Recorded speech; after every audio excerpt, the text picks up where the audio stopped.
Apologies if we've already been introduced, but for those who don't know who I am, I'm Joshua Lisle, the designer blacksmith. So I hope you liked that. It was made completely out of aluminium and the mesh was stainless steel, and it was rather difficult to build, far more difficult than the video will have made out, that's for sure. partly because I didn't have a very good working space. As you can see, I did it in my garden.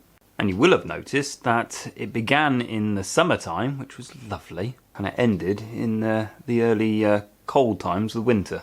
Now what's been going on is I had actually started that project whilst I was still working, so I was keen to make a go on it early on, and fortunately my clients were very, very gracious and waited very patiently. But anyway, at the end of all of my videos I like to discuss some of the settings, tips, tricks and bits of tools that I've used. You will have noticed one of the favourite clamps for this project was this quick release G-clamp. Now, as far as I understand, Wilco don't supply these anymore, but I did find another supplier who did, so that's all in the link in the description. However, I have been experimenting with other quick release clamps. Now I like this one because it's got the adjustable depth and I can take it off and shove it in some holes, or even the hardy hole of the anvil for a quick clamp in itself. One-handed though, it's a little bit fiddly because if I turn this upside down, that does simply slip unless I lock this in place. And also if you're trying to do a quick clamp and you get this on, it is a still two-handed job, so you have to kind of like halfway clamp it, get that way you want it, and then fully clamp it. It has a place, and I do like them. The quick release G-clamps are good. Now these were super cheap. There was a link in the description and have been fantastic for a lot of projects, and they're very, very quick to adjust. Once they're adjusted, you can clamp your material down and away we go. If I had a bit more of a budget to spend, I would have bought the auto adjustment ones. So they open fully wide and then they automatically clamp down to the piece and then the fully clamp with the last bit. But with these you have to adjust them with the screw, so as long as you've got everything where you want it to be, it'll clamp it in place. But if you've got a variable stuff you want to clamp, having the auto adjust would be great.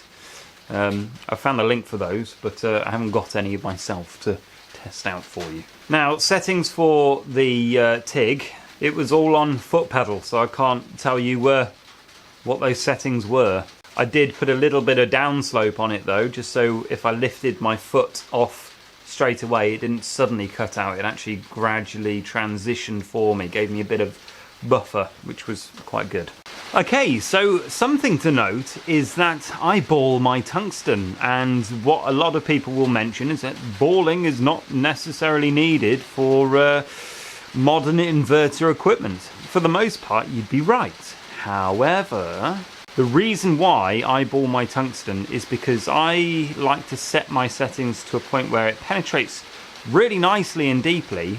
It kind of ruins the end of the tungsten anyway, over short periods of time. I don't always ball my tungsten, but what I found is when I do ball the tungsten, it lasts a lot longer and I don't really have a problem with it. So I continue to ball my tungsten.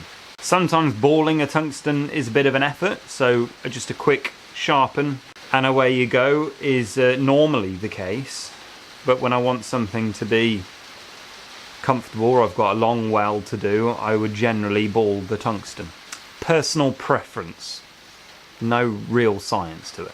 You will be pleased to know though, I've got a much bigger workshop space now. I've built one recently, so that's a video to follow up with. And someone's bound to ask, what CAD software do I use? And it is SketchUp Pro.